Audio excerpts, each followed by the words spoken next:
Oh, like we said, consistency. Consistency. Name of the episode. Consistency, man. We back at it with another fucking video. Not too long from our last video. What, like? How do y'all feel about that? 4 hours? Is that alright? Yeah, we did it. Yeah, we. 4 hours ago? You know what I'm saying? 4 hours ago. We did it literally last night. Last night. We back at it again. We back at it again today. You know what I'm saying? So, it's the Hot Mom Podcast. It's cozy for real. Mr. RT. Mr. RT. And the only E. The only E. Oh shit. It's just E today for sure. Oh, just my man's and shit. But nah, like I said, we back with another episode. Before I even take it into y'all questions and topics that y'all gave us, I let everybody else talk about how they felt about the flying tail, but I want to get into my little Your bad. You know what I'm saying? So I'm gonna let Jose ask me a couple questions, you know what I'm saying, and interview me on the flying tail. He didn't tell me what questions he was gonna ask me, so this is good. Pick my brain a little bit, you know what I'm saying? You know what I'm saying? Without further ado, I want to say I appreciate you, my guy. What's good? I'm humble, man. But my first question is, start off easy. Why the name? Why Supreme Flying Tail? Bro, I took a fly ass picture, bro, and I was just like, damn, like, and it was, bro, Wu-Tang really inspired me. Like, I always bring the niggas up in every interview, bro, but like, Ghostface Killer especially, and like the aesthetic of the Supreme Clientele, and like just how my family came up and shit. Like, of course, clientele, you know. We know what clientele is. You know what I'm saying? Dope sales. That album really resonated with me, so I just wanted to emulate that in a modern day way. So Supreme Clientele, SF. Easy enough. You know what I'm saying? Nod to Ghostface. Nod to Ghostface. Okay, so I know from the sophomore slump, you had a couple of features. You kind of, you're in your J. Cole tip, maybe 1 or 2. They don't know, but I want to ask, why the features on here? I put the features on this one because, for one, just to help the music grow and not just be so like secluded to just my audience. Because of course, like, it can always grow just because it's good, but like having other people, and that's always a good thing to do. And just really, bro, like being in the process of making it and just like not wanting to do it alone for real. Like, I heard so many beats I was making and beats that I got from other producers that it was just so much space for other people.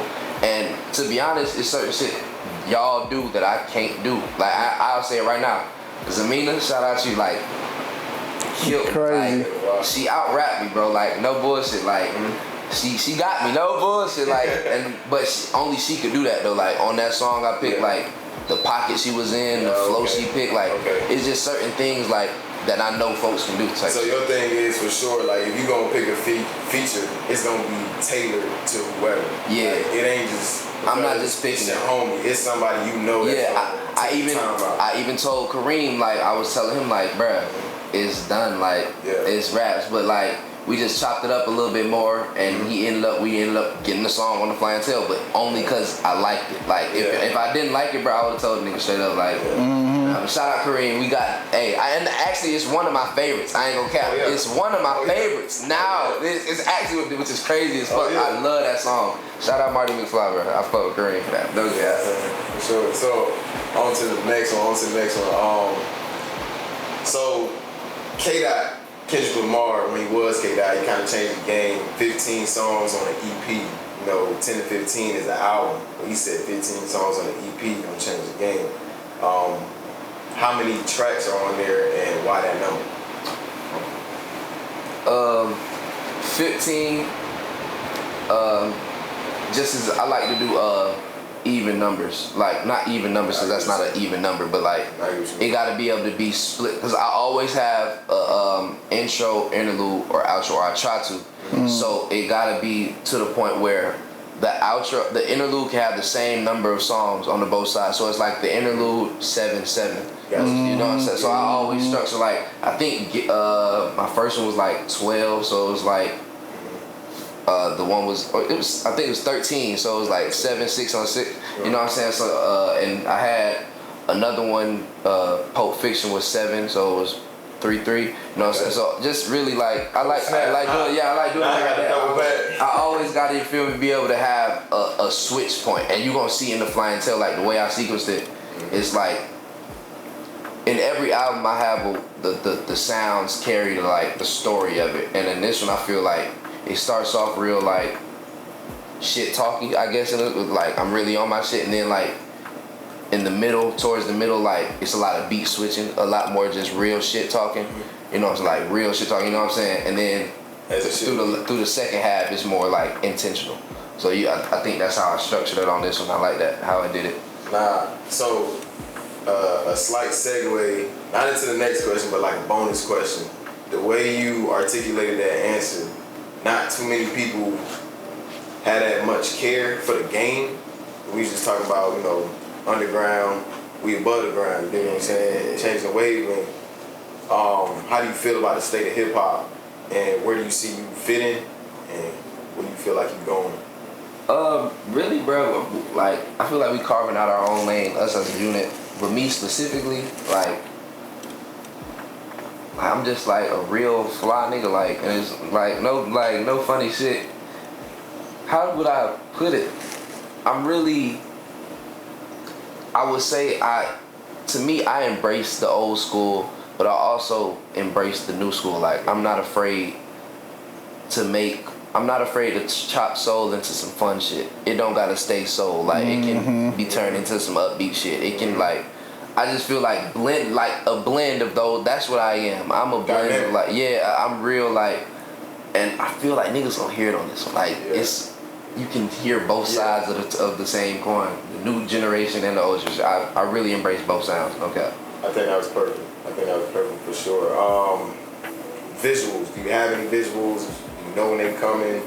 How many? If you got that number. I think it's gonna be like four videos. Then, you know what I'm saying, we're gonna roll out some podcast episodes, of course, and shit like that. But yeah, 4 videos. I ain't gonna say which songs yet.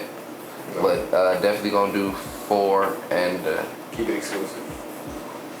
Yeah, it's gonna be 4, and I'm gonna drop them the way I want to drop them is like the month leading up to every week a video, and then roll out. Boom, the album. You know what I'm saying? Drop the album with this motherfucker. You know what I'm saying? For sure. Come on, man. For All right, so we gon' this is the last one. The last question.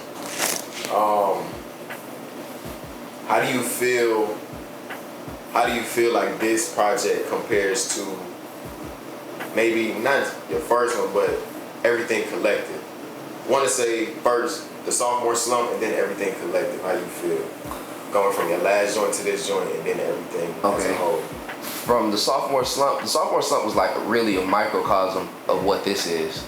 Yeah. To me, type shit. So I can't even I feel like. And that's what's crazy is the sophomore slump is actually the EP for something else I have in mind. This was just the spur of the moment album, but I guess it being at around the same time, the sounds kind of assimilate together. So I wouldn't even like sonically. I feel like it's in kind of the same place. It's just a full version of what that would be like. I feel like, but in terms of compared to my other shit, this shit is just like I say, I've been saying this is my magnum opus. Like. This is really like my baby. Like this shit is hard to me. I ain't gonna hold. I don't think I missed. So I gotta ask, what makes it that? That'll be my last question. What makes it that for you? Completion. Like on every single one of my other albums, everybody else don't hear it, of course, but I'm the artist, so I'm creating it. It's certain shit that I just feel like I didn't hit the mark on, but I don't think I missed any marks in terms of what I wanted to do on this album. Maybe I'll miss the mark to somebody else, but like in terms of me like feeling like this one talks about like everything I wanted to expound on, I feel like I hit every mark I ever wanted to. You know what I mean? Man, and see, that's why it's my dog, man. He articulates very well, to the point. You know what he got in mind. He gonna get to where he want to go. You know what I'm saying? And I appreciate him allowing me to interview him. See what I'm saying? No cap. Flying Tail. By the time y'all see this episode, it'll be out. So let me know in the comments how y'all like that bit. You know what I'm saying? Dope self. Back to the actual fucking episode. You got a topic. Y'all know he always got the controversial topics. But I actually agree with you on this one. I ain't gonna lie, For real, bro. we'll just bring up the topic in general, and I guess trigger warning for some people. You know what I'm saying? Just want to put that out there because it's a touchy subject, but I do feel like our opinions are valid as everyone else's is, and we would like to create an open dialogue. It is the High Mind Podcast, so we're not gonna have no crazy, like, we don't have our opinions, but we're not gonna bash nobody or nothing. But we are males, bro. We are males. I like to think so. Yeah, you know what I'm saying? I feel like if anybody was to get a name change to like their orientation, it would be the people who coming in see themselves as something that they're not born as. Like, why should I call myself, as Heem says, a cis male if like I'm born a male? Like, why am I adding something to male? Like, you know what I'm saying? Like, it sounds like assimilation. And granted, it's not as severe as maybe some other topics. Yeah. But it sounds like assimilation, and that's never been good for anything. Yeah, I don't agree with that, bro. Cause it's like it's an addition. You feel what I'm saying? So you can't change the original. You know what I mean? You can't add on like. But we can add on. Add on to it. You feel me? And then another thing with that, don't push it on people. You know what I'm saying? Don't make me call you what you think you are. Well, you know what I'm saying? In those cases, it's a little more like respecting. Like, if you want to be called a certain thing, and that's kind of something we got to learn more so. Like, true, but at the same time, I'm not gonna play this game with you either, though. like for real, bro. Why Like, not call you your name though? That's my that's my fallback option. I just be like, what's your name? Like, real talk. Or I'll be like, they. I'm a they guy. I ain't gonna cap. Like, I'm a they them. Like, I'm gonna say that every time. Like, Cause I don't want to say he or she no more. I just they. Cause you don't know, bro. Them was cooling. right. I'm playing it safe as fuck. You feel me? I don't even be wanting to like touch on, cause I know how I get, and I could probably offend folks by what I say. But it's just a certain shit. It's like, bro, we not. Come on, bro. Yeah. I'm not here to bash anybody for what they do and how they live, cause that's how your life. But when you try to force it on other people and make it seem like that's what regular is, and it's not. This, come on, bro. I want to touch on more so, like, I feel like us as straight men, like, we're very protected in this country. We are straight black men, so it's a little different for us, but like men in general, like, we're a little better off than women in terms of like rights and shit like that. But like, I feel like it's more of a subject for the women because they've been getting labeled lately. Have y'all been seeing it? Like, they've been calling I don't want to say actual women, but like women born as women, they've been calling them bleeders or birth givers and shit like that. Yeah, like, see, now they're doing. Yeah, now see, they're becoming derogatory. Yeah, it's weird. But they're not. But they're claiming. But they're claiming it's not me? derogatory. But like, that shit sounds crazy. Like, come on, and like we go back. You can't change. Like, there are women, bro. Yeah, there are exactly. women, like, bro. They're the women. Yeah. I don't like that. Like, science, by science, there are women, bro. You not bleeding every month. You feel what I'm saying? You're not bleeding every month, bro. You're not doing it, so it's like they are the women, man. What are you, a wannabe bleeder? You know what I'm saying? Like, so you're the woman. Yeah, you know what I'm saying? Like, come on, what bro. are you? You feel me? That's crazy. I think that just tie into like, I like correlate to like little people. I don't really know what to call it, dwarfism. However you go about that, if you call them their slur, is that not a slur? Are we subjugating that? Are we being subjective towards that? I feel like it is what it is. If it's out of their name, it's a slur. And my biggest thing on like a lot of like other different groups getting rights, so to speak, I feel like everybody should get rights. You know what I'm saying? Of course, like equal rights. But in terms of like, if we going off who deserves it more, we know. Come on, man. I feel like they beating around the bush in terms of who the fuck to give the guy. You know what I'm saying? Like, and I won't say they don't go through nothing, because like gay people get abused, killed, murdered, like anything. Like, you know what I'm saying? But 400 years, or 400. That's a lot more. You know what I'm saying? That's numbers don't lie. You feel me? And I feel like if America could do one thing, they could do another. But like, you can't you can't skip things. Yeah, but Because it's like then it'll feel wonky. You feel me? You got to go to the root of the problem. Right. You know what I'm saying? Right. And I think the way they skip it is, giving you knickknacks. Giving Statues. You know what I'm saying? Giving you gifts. Giving us Kobe Bryants. You know what I'm saying? Michael Jordans and shit. I get That's what it saying. is. No doubt. And we take it. That's the issue. Yeah. It's not that they're giving it, it's that we take it. Yeah. We accept it. I think the shift comes with that. We take it. Like I said, we don't take it. We don't take it anymore. Now we don't want the street. We want the city. We want the town. You know what I'm saying? We want that business. And I want to own that bit. I Own that what bit. Jay-Z said. Come on, I want to own that bit. By the block thing. You know what I'm saying? Getting into a more lighthearted subject. Well, I guess it's lighthearted. it's in a way. But it's lovey. It's about love. So, do you think it's okay to leave someone when they're trying to do better? But better in what sense? better in what sense? You know what I'm saying? Because like, if they've already done something so foul, i.e. cheating or something like that, and getting better from that, what is getting better? Because it's, you know what I'm saying? And I'll say like, I've cheated. You know, I know like from personal experience, there's not much you can do really to get better from cheating. You know what I'm saying? It's a label that's placed on you. Yeah, you're a cheater. I mean, let's be real. Let's call a spade a spade. You know what I'm saying? I don't know. I say people grow. Because I was young one time, you know what I'm saying? Like, and I've been through that. And I will say, you come into contact with different people that make you feel different things. And they make you act a certain way. Not necessarily like code switch, but it make you shift. Something about it make you shift. Maybe what they telling you, their perspective, like, oh, I never thought about it that way. And the more you listen to them, it's like, okay, maybe I could live my life this way. You know what I'm saying? So, I think it's possible. I think my lady does it. I'm getting better every day. For sure. Types. Yeah. I And actually.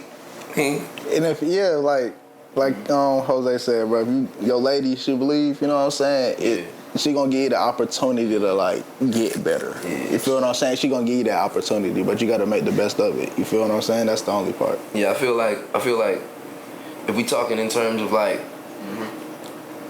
getting better, like finding yourself, financial stability, mental stability, all that shit, then shit, if you're not willing to fuck with me while I'm doing that, then I really would want you to leave. I would want you to, you know what I'm saying? Because shit. But even me, like what I'm learning about myself is I don't think I would want to be in a relationship while I'm trying to get better at anything. Like I need that time to focus on me. I don't really want to focus on nobody while I'm trying to improve. You know what I'm saying? 'Cause it's obviously shit I'm trying to work on. Right. Back again, we had to take a little commercial break. Unk here, got the sweat. He ain't got the rag with him, but he ain't got the rag with him. Sweating and shit. You know what I'm saying? But next topic we're gonna get into. Somebody asked on the questions poll: do artists choose their audience? I will say yes, because you make your fucking music. Simply put, but I'll articulate a little further. I was about to say, 'cause I gotta, for sure. Go ahead. Okay. I thought you was gonna give something. I was gonna try to piggyback off you. I ain't gonna. I'm gonna piggyback this time.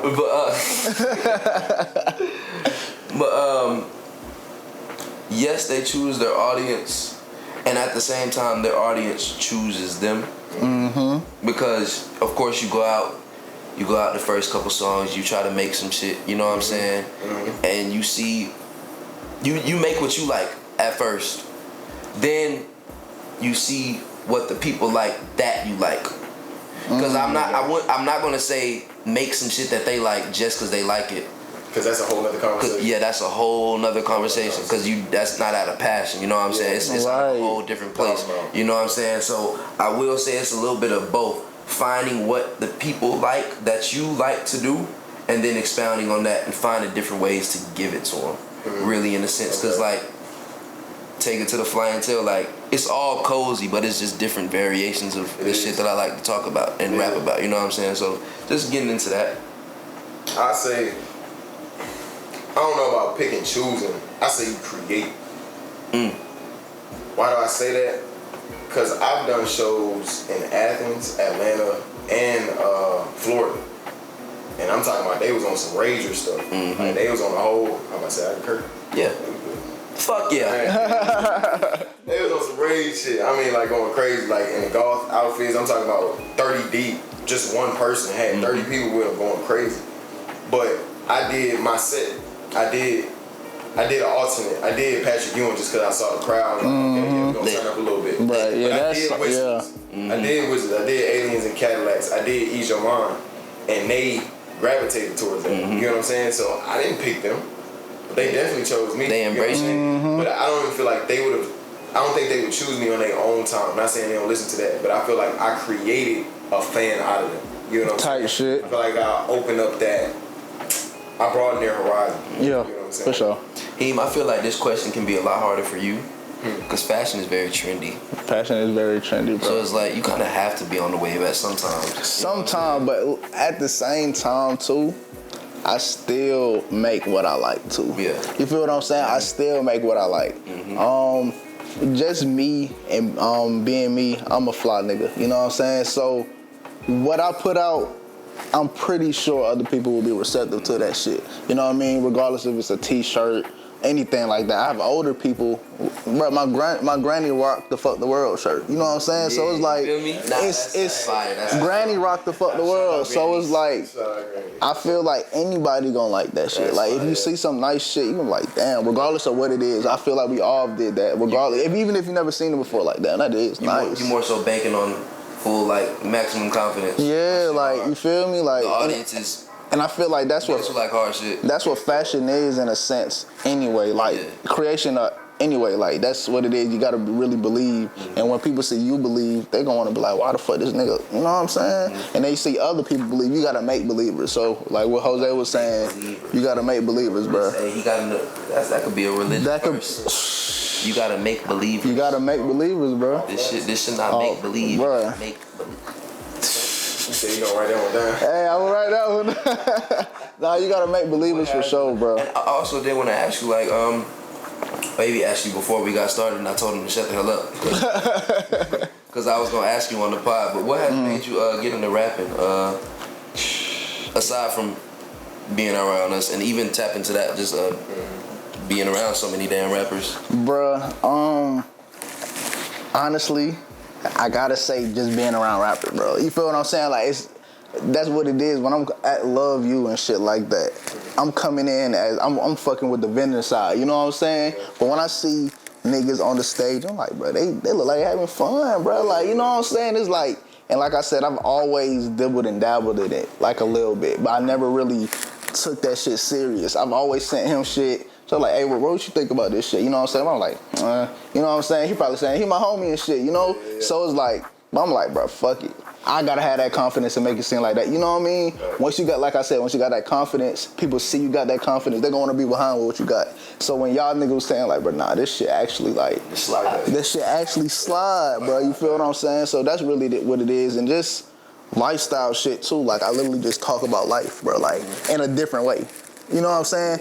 I talk about life just in a different way. He talks about life literally, like, you know what I'm saying? That's what I was gonna ask. I was like, cause doing the shirts, that's a creative outlet. That's the way you express yourself. So like, I can probably know the answer, but which one you like more as far as expressing yourself, getting it out, getting your day off, or getting an idea out? Man, that is a great one, bro. I ain't even gonna count. Because with fashion, bro, I really create from inspiration, as I say. Like, you know what I'm saying? I create from inspiration, not necessarily my life, if you get what I'm saying. As far as like what I make, it's from my life, because it's like what I like to wear, what I like, you know, other people wearing. But I get my fashion from inspiration.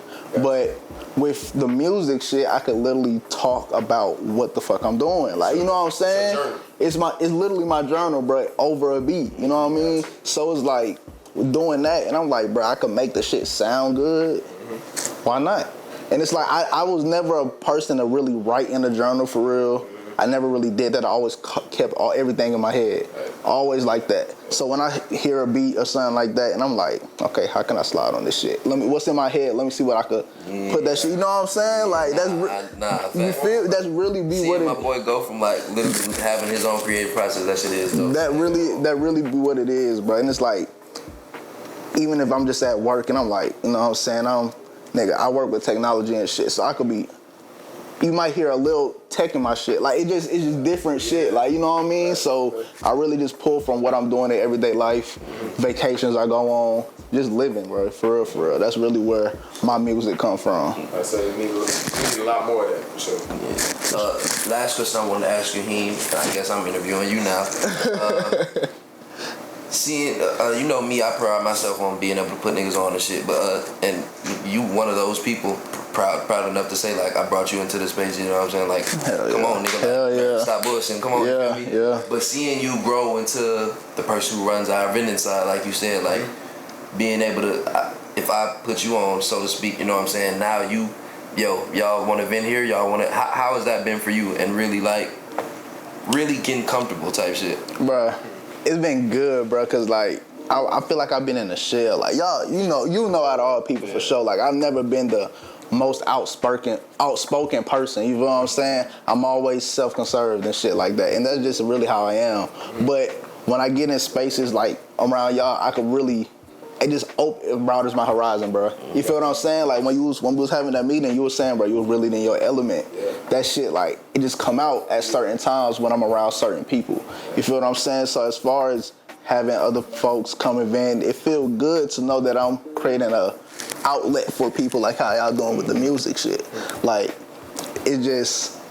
it's a staple, you know what I mean? Like, Religious Story is gonna be more than just a brand. Like, you know what I'm saying? It's really a movement. It's a religion, bro. You feel what I'm saying? So, fashion is a religion, bro. So just doing that and knowing how I can have an impact on the fashion culture too, it feel good. Just knowing that I'm still on the rise. I'm bringing people up with me. They seeing my face. It feel good for real, bro. I ain't even gonna lie. That shit feel good, bro. We got 2 quick questions from the crowd. We got like 4 minutes left, so look, we can answer these quick as hell, right? Because they funny. Favorite genre of music? I'll go first. Rap. Rap. For sure. Second one. I knew that was do you have to be from the streets to rap about the streets? No. I was gonna say no, and I think I can encapsulate what we'll all say. Because you can have a third person perspective. You can be on the outside looking in and still, as long as you're not talking, as long as you're not fabricating, that's where shit comes and gets wonky, you know what I'm saying? But everybody can talk about everything because everybody has the right to an opinion. You know what I'm saying? Just a matter of telling false lies and shit. That's where that shit gets kind of, you know what I'm saying, shaky. But that's it for topics and shit. Thank y'all for giving us the topics, of course, you know what I'm saying? Thanks to my nigga Jose for, you know coming what I'm saying? through. I didn't even know my nigga was pulling up on everything. I had to tell him come out, bro. Yeah, man. So, we made it happen. Wavy, you know what I'm saying? And they be holding the light for us. You know, my nigga Wavy be putting in work, bro. Come on, bro. Big work, bro. You feel me? But that's another episode of the High Mind Podcast. Your boy Cozy for real. Your boy Mr. RT. Man, the only E. The only fucking E, man. The only E. God. Consistency. We out.